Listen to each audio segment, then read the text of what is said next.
বন্ধুরা নমস্কার। বিষয় অত্যন্ত ভাববার বিষয়। বন্ধুরা, কয়েকটি সম্ভবত কলেজ পড়ুয়া ছেলে তোর একটা এরকম নিজেদের মধ্যে আলোচনা করছিল। তো আমি একটু দূরে দাঁড়িয়ে সেই আলোচনার বিষয় আকৃষ্ট হয়ে আমি শুনছিলাম। তো তারা এরকম নিজেদের মধ্যে বলা বলি করছিল যে দেশটার যে এরকম অবস্থা হবে, কেউ যদি চরমভাবে নির্লজ্জ হতে পারে, দুষ্কর্ম করতে তার যদি বিন্দুমাত্র ভয় না হয়, জেল হাজতকে সে যদি পরোয়া না করে এবং সে যদি সমাজের বুকে দাঁড়িয়ে নির্বাধায় গুন্ডামি করতে পারে, দস্যুবৃত্তি করতে পারে, কিংবা সে যদি লেখাপড়ায় যদি অশ্বডিম্ব হয়, আর কিছু না হতে পারুক, সে কিন্তু নেতা হয়ে যেতে পারে। এবং সেই অধিকারে সে একজন শিক্ষিত, একজন কর্মঠ, একজন সৎ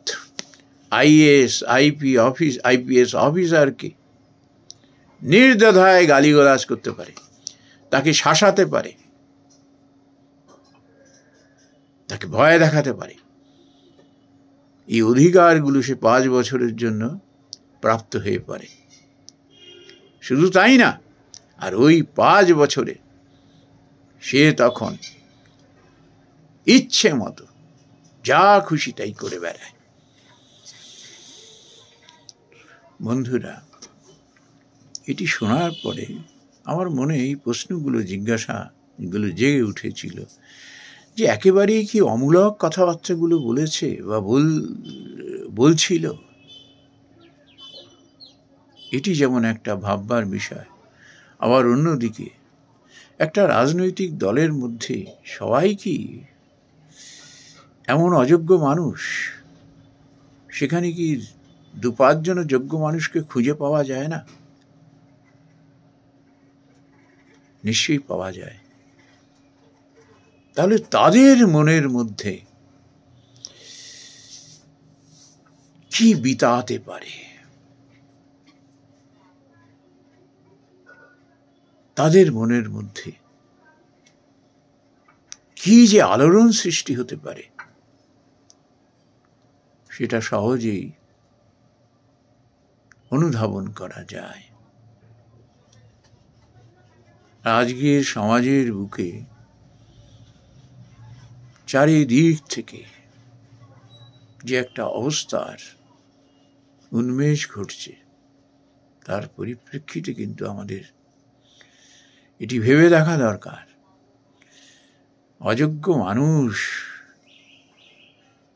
দেশ এবং দশের পক্ষে যে কত ভয়ঙ্কর মারাত্মক হয়ে উঠতে পারে, তার কারণ হলো এটি যে দেশে হয় সেই দেশের ভিত কেঁপে যায়, মানুষ অচিরেই দুর্দশাগ্রস্ত হয়ে পড়ে। নমস্কার বন্ধুরা।